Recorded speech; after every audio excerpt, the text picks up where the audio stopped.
Good morning, મારું નામ સોલંકી રવિ. હું બીપીઆર સત્ર 3 ની અંદર અભ્યાસ કરું છું. આજે આપણે ખેલકૂદ એટલે કે એથ્લેટિકની અંદર રિલે રમતની અંદર પ્રત્યક્ષ અને પરોક્ષ પદ્ધતિ પર કોચિંગ લેસન લેવાના છે. તો પ્રત્યક્ષ પદ્ધતિ એ 4x400 ની બારની અંદર ખૂબ જ ઉપયોગી છે. અને ત્યારબાદ પરોક્ષ પદ્ધતિ, તો પરોક્ષ પદ્ધતિ ઝડપી દોડની અંદર વપરાય છે. 100 મીટર 200 મીટરની અંદર પ્રત્યક્ષ પદ્ધતિનો ઉપયોગ પરોક્ષ પદ્ધતિનો ઉપયોગ થાય છે. તો આજે આપણું ટીચિંગ લેસન છે પરોક્ષ અને પ્રત્યક્ષ પદ્ધતિ. તો તેના માટે આપણે થોડી આરોગ્યવર્ધક કસરત કરીશું. તો સૌપ્રથમ રોટેશન. તો ખાલી મારા માટે રોટેશન, નેક રોટેશન, જમણીથી ડાબી સાઈડ અને ડાબીથી જમણી સાઈડ 5 રોટેશન કરવાના રહેશે. તો ખાલી હું મારા માટે 5 રોટેશન, 1 2 3 4 5. ત્યારબાદ બીજું સાઈડ 5 રોટેશન કરવાના રહેશે. સ્ટાર્ટ. નેક રોટેશન શાંતિ પોતાની ગરદનને ઝડપ ના આવે તે રીતે કરવાના રહેશે. 1 2 3 4 5. હવે વિરુદ્ધ સાઈડ 1 2 3 4 5. હવે બીજી રોટેશન છે હેન્ડ રોટેશન. આગળની તરફ 5 અને પાછળની તરફ 5. મારી સાથે ચાલો. Hand rotation 1 2 3 4 5. હવે પાછળની તરફ 5 રોટેશન 1 2 3 4 5. હવે કમર રોટેશન. તો જમણીથી ડાબી તરફ 5 અને ડાબીથી જમણી 5 રોટેશન. સજ્જ રહેજો ના બોલો. કમર રોટેશન આ રીતે જમણીથી ડાબી તરફ અને ડાબીથી જમણી તરફ.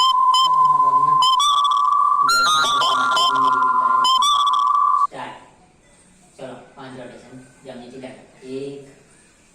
1 2 ધીમા શાંતિ 3 4 5.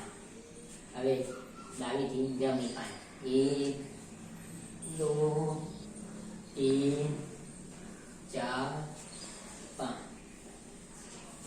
હવે એન્કલ એન્ડ રિસ્ટ રોટેશન.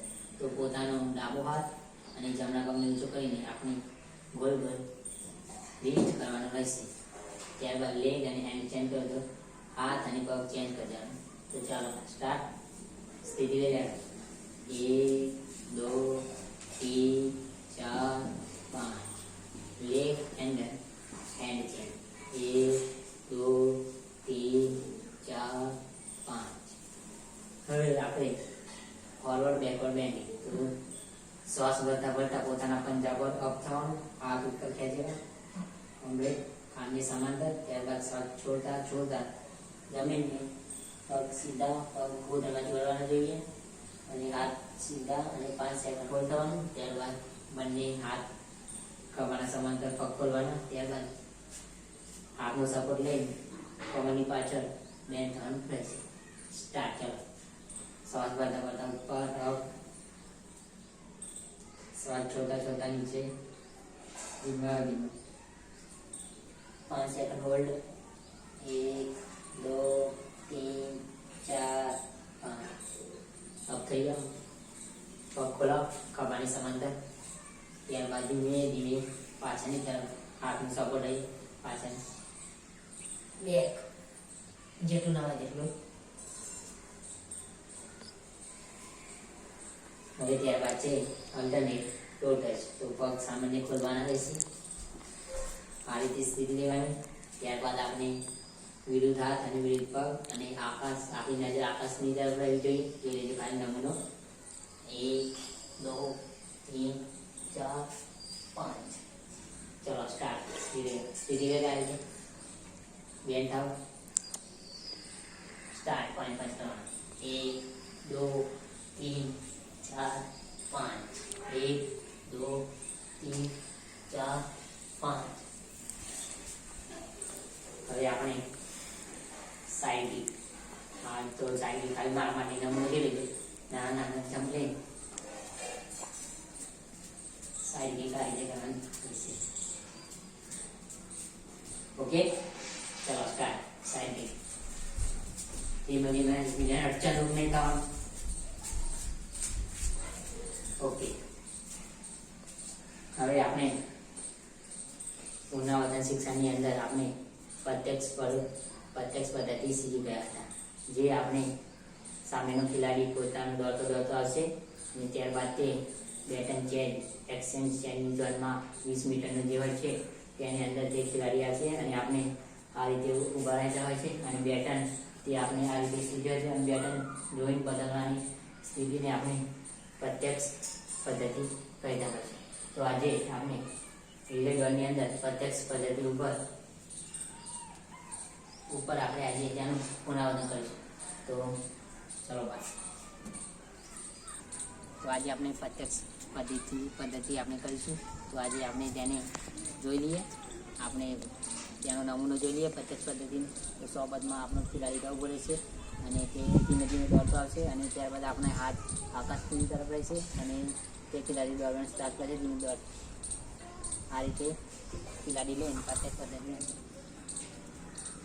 કરવાનું રહેશે અને પ્રત્યક્ષ પદ્ધતિ કહેવાય. તો આપણે ઘટક વાઇઝ કરીશું. તો વાયુ ભરે જાય એટલે બરાબર એટલે આવડાયું સીધું લાગી જાય. હા, આમ દોડતો છે, આમ હારે હાથ આગળ તરફ આમ આ કોગળી ખુલ્લી આવી મારે આમ દો મુઠ્ઠી બસ હોય ખાલી દોડતો જાય. હા, બેઠે જ પકડ. હા, બીજું થાત ને બીજું હાથને બેઠને રાખવાનું. હા, જ્યાં ખાલી હાથથી દોડી નાખજે. હા, જ્યાં પૂરી કરે પછી બગાડી દીધો. ફરી દેવી કાઢી તું વગાડાઈ જાય તું પાછળ લઈ જા બેઠા. આમ થોડું આમ સીધું આમ ઉભરા આવો, એક પગ પાછળ આ રીતે આમ હાથ બાબો આકાશ નહીં જાય. હા, થોડું આમ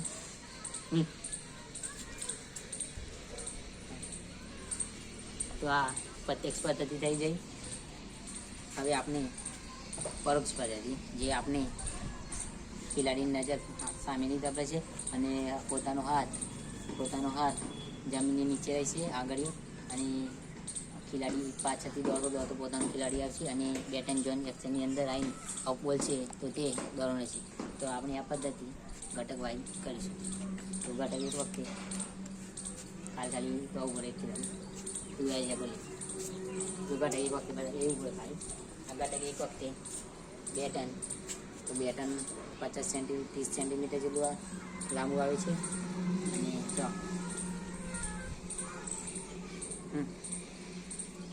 આ ઘટક એક વખતે આ રીતે પકડવાનું.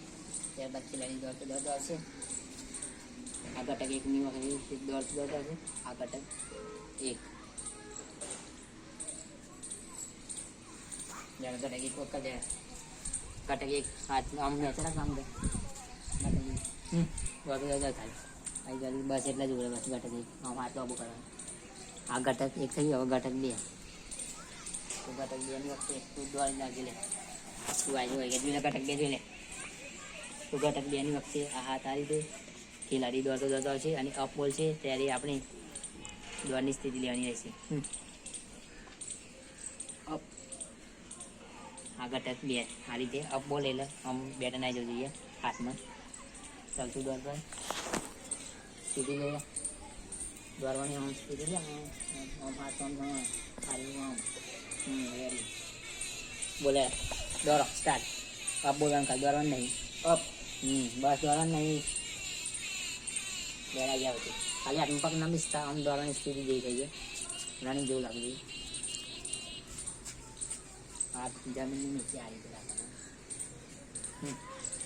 સ્ટાર્ટ. નીચે આપવાનું. નીચે આમ એમ ને પણ આમ દોડતો આવતું જો નીચે આ તો આમ હાથ આવે. અરે વાત આમ એમાં આવો ને એવો દોડો જાય તો અપ એટલે આમ લઈને લાવવાનું. હવે આપણે સંપૂર્ણ ક્રિયા કરીશું પરોક્ષ પદ્ધતિની. તો એનું નામ જોઈએ તો દોડી હવે સંપૂર્ણ ક્રિયા. અપ બોલવાનું. અપ બોલ દોડતું બોલવાનું. અપ બોલવાનું. હાથ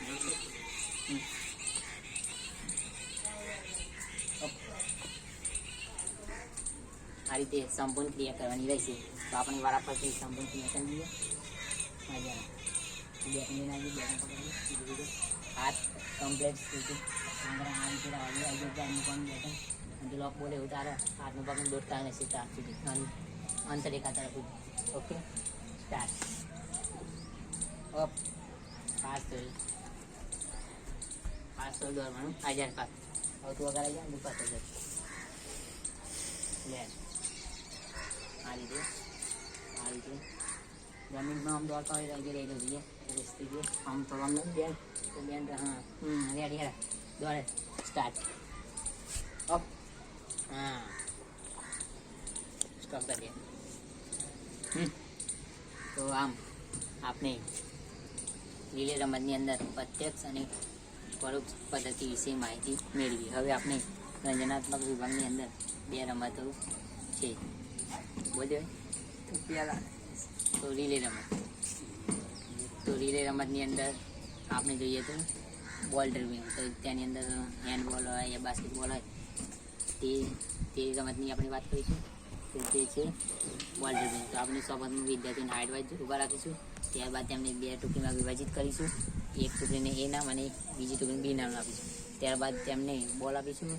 ત્યારબાદ ડ્રિબલ કરતાં કોનને પસાર થઈને પોતાના ખેલાડીને ચેસ્ટ પાસ આપશે. આ રીતે જે ટુકડી 100 વાતમાં પૂર્ણ કરશે તેને વિજેતા ગણવામાં આવશે. અને તે ટુકડીને આપણે 3 તાળીનું માન આપીશું અને હારેલા વિદ્યાર્થીઓને પણ આપણે માન માટે 2 તાળીનું માન આપીશું.